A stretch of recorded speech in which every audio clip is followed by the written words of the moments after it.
So, I couldn't really find a lot of background material on the history of this book. I mean, the only thing I could really go with is that this is another Aspen Entertainment book, and, well, we've already covered Aspen Entertainment twice before on this show, and I really have nothing new to add to the history. It also didn't help the plot summaries for this book gave some conflicting information. I was led to believe that Shrugged was about divergent timelines or parallel universes, something akin to the TV show Sliders or the Gwyneth Paltrow movie Sliding Doors.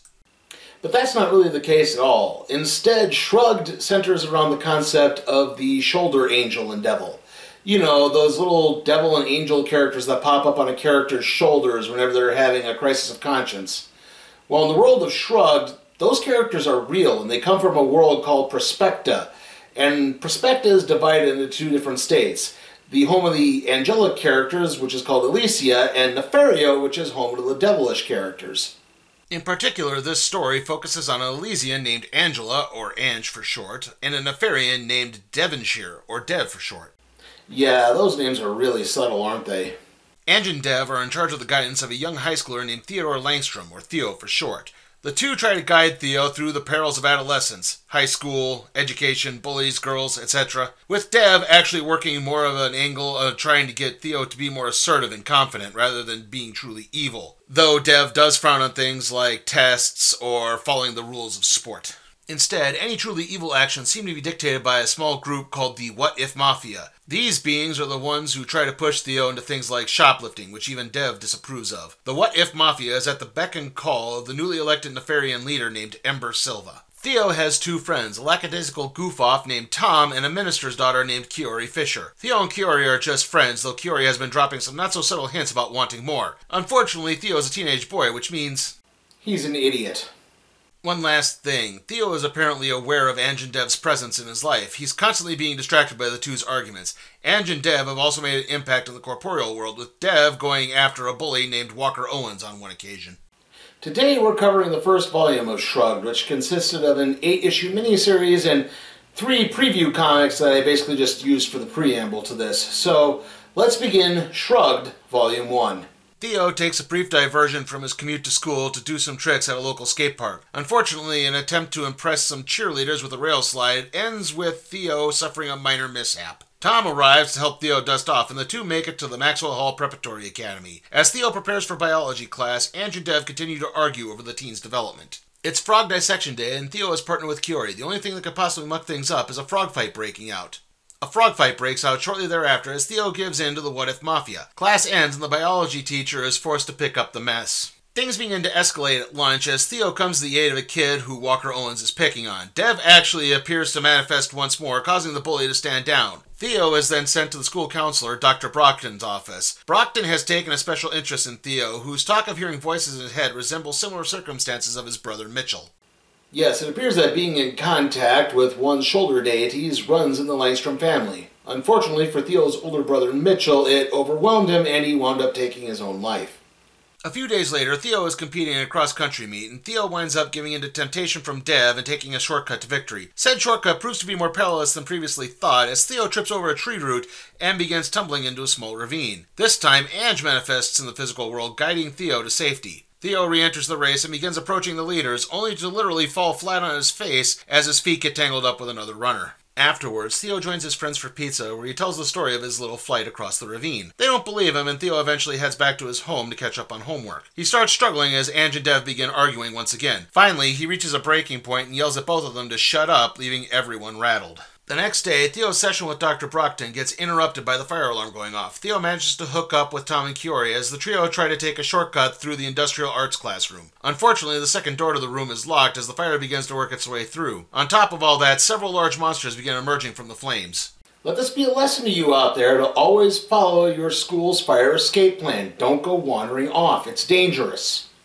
In Prospecta, the Elysians appear to be taking things in stride. Nefarian leader Ember Silva has assured them that this is a freak occurrence. However, they have discovered that Ember is in possession of a golden box, and this worries them. Back on Earth, Theo and his friends find themselves surrounded, with Tom and Kiori seeing the fire creatures as well. It's then that a custodian arrives and unlocks the back door to the shop classroom. He chastises the students for goofing off during a fire and plays off the claims about monsters being in the room. The trio scuttles away shortly thereafter. Theo and Kiori go back to the Fisher residence while traumatized Tom just goes home. The two work on their homework in Kiori's room.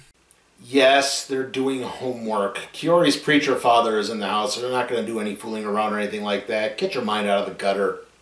Theo notices some drawings that Kiori has done and asks if he could transfer one of them to his skateboard. She does, and in a flash of light, Dev suddenly finds himself standing in the room and everyone can see him. The commotion brings Mr. Fisher, and the teens have to hide the giant demon in the closet. Needing some form of disguise, Kiori tosses one of her grandmother's kimonos on Dev with the idea that Dev is the new mascot for the Maxwell High Muskrats. Because, of course, when I look at Dev, the first animal that pops into my mind is a muskrat.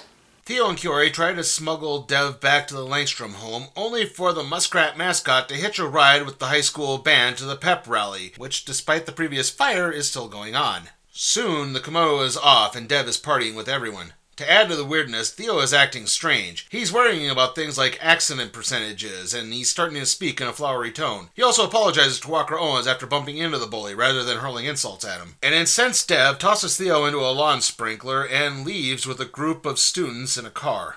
While Dev runs amok across town, Theo combs his hair, much to Kiori's disappointment, and the two of them manage to track down Dev's location at an ice cream shop. They find him squaring off with Walker as Tom just arrives to break things up, Theo and Kiori having explained things to him earlier. Dev takes off running with the foursome, now including Walker, giving pursuit. Just when the group manages to catch up to him, a mysterious portal opens up and everyone vanishes. When Theo comes to, he's smack dab in the middle of Nefaria. Meanwhile, Ange finds herself back in Elysia, with certain individuals believing that her charge, aka Theo, has died. She knows Theo is only missing and tries to explain her case, eventually deciding to track down a superior named Marina for help. Dev, on the other hand, has crashed into a bar and he starts out looking for Ember Silva along with several of his old friends from Demon School, as he believes that she is the only one who can help him. Meanwhile, Tom and Kiori have found themselves on the border between Nefaria and Elysia, where several Elysian guards have taken them into custody. Meanwhile, back in Los Angeles, Kiori's father overhears another confession. It's been happening a lot recently, and this has led him to have a crisis of faith on his own. Mr. Fisher feels the darkness even within himself growing. Back with Theo, he wanders around Nefaria trying to find Ange, Dev, or, well, just about anyone. He comes across Walker fighting off members of the What If Mafia. Reluctantly, Theo comes to his adversary's aid, and the two resolve to work together to find a way out of this predicament. The two encounter a group of winged pixie-like creatures who guide them into an underground chamber. There they have a surprise waiting for them in the form of Carrie. Carrie is a girl that Theo has an obvious crush on. She's really not appeared at all in the story, except for one little bit where she comforted Theo after his loss at the cross-country meet. So that's why I haven't really mentioned her until now.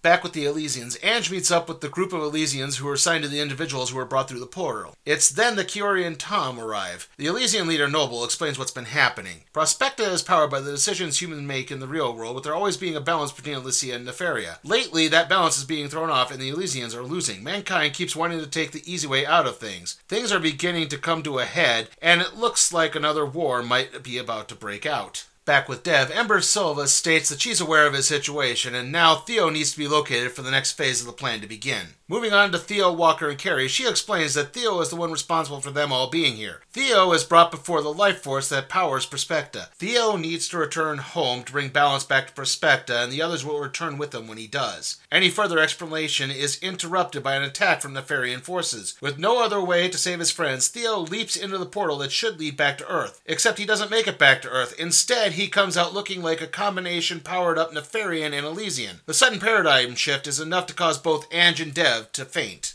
Theo's sudden transformation has greatly worried the central power of Prospecta. The energy absorbed from Ange and Dev will soon burn him up. Carrie and Walker try to talk Theo down, but to little avail, as he just wants to smash demons. Eventually, the power dissipates and Theo collapses. Dev regains consciousness, and it's then that Ember Silva reveals what her real plan is. She needed Theo and used Dev to locate him. That now being done, Dev and his friends are banished to a dungeon. However, Dev immediately begins an escape attempt. Ange revives and decides to get Tom and Kiori back to Earth, and Theo will join them shortly thereafter after Ange locates him. The group begins to make their way to the transfer chamber, only to find Ember Silva leading an army of Nefarians waiting for them. Ember reveals that she is in the employ of a greater Nefarian who wishes to conquer all of Prospecta. Okay, so I don't know the name of Ember's employer. It's not stated at all, and like I said at the beginning of this episode, there really isn't much background information for reference material. So the only thing I can explain is that in the Earth year 1971, he apparently tried to run his own revolution and take over Prospecta. That's all I got.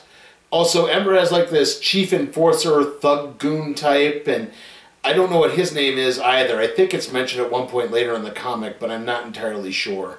Ember hands the golden box acquired earlier to her employer as her enforcers arrive with an unconscious Theo. The big bad prepares to enter the transfer portal, and across Earth, people begin flipping out as they start seeing their shoulder deities. In what I'm sure comes as a major shock to all of you, Ember's employer reveals his true colors and says that he alone will rule as Perspecta. Ember had been led to believe that the two would rule together. However, Ember had actually been tipped off of her employer's true intentions by a member of the What If Mafia, and said member has managed to swipe the golden box, and in the confusion, the Elysians managed to get their hands on a revived Theo.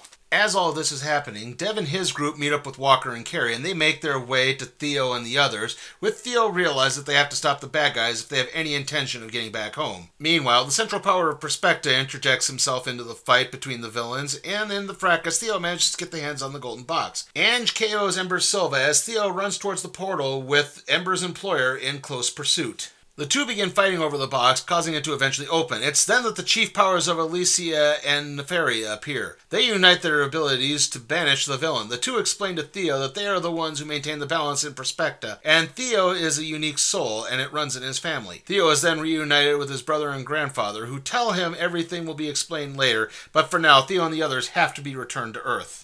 Theo returns to Perspecta with the golden box, and there is much rejoicing. Ember Silva admits defeat and just leaves. After a brief cleanup, everyone returns home. Upon returning, Theo plays up a cover story to Dr. Brockton about sleeping through the mayhem that broke all over the Earth earlier. He then returns to biology class, where another frog fight breaks out. That concludes Shrugged Volume 1. Now, unlike a lot of other stories where I've covered the Volume 1 only to discover that there isn't a Volume 2, in this case there actually are 2 additional volumes, so we'll probably cover those in later episodes of this show.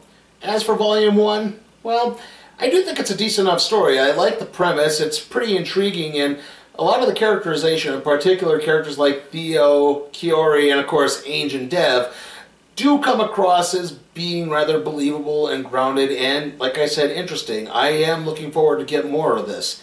Not to mention, I do like the fact that the artwork is not overly cheesecakey. I mean, there's a couple of scenes, obviously, with Ember Silva, and there's another scene I'll get to later, but other than that, it's pretty good, decently restrained artwork, especially for an Aspen comic. Now, on the downside, this series feels a bit rushed, especially towards the end. I mean, the last couple of issues, we were constantly jumping from, like, Ange's story to Dev, to Theo, to Earth, back to Theo, back to Ange, and it's only for like a page, and it doesn't really have any time or room to breathe, and I really wish they maybe had stretched this out to a 10 or even 12 issue miniseries. I think it would have worked so much better. Also, ditch the preview comics. They didn't really add anything at all. They were just basic supplemental material, nothing more. Not to mention, on top of all of this, the character of Carrie pops in out of nowhere, really contributes nothing to the plot. It doesn't make any sense for her to be here at all, except for the fact that it's the girl that Scott has a crush on, that it's alluded to once, and that's it. I mean, why not put, like, Kiori in that spot and just have Tom be with the Elysians? That would have worked just as well, and it probably would have meant more, especially since it's painfully obvious that the creators are pushing for a Kiori-Theo relationship.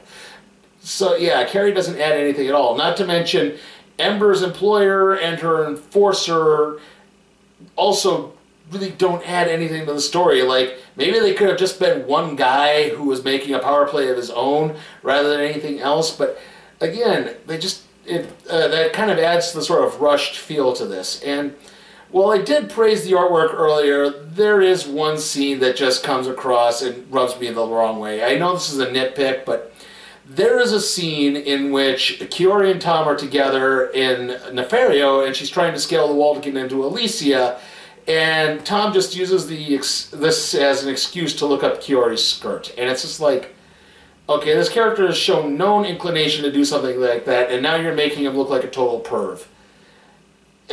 Just, like I said, it just rubbed me the wrong way. Overall, though, Shrugged is not a bad read at all. I am going to give it a C. And with that, let's see what we'll be doing next time on the Random Trade Review.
guys, got a request for the show? Check out my Patreon at patreon.com/sleepytimeforcatproductions.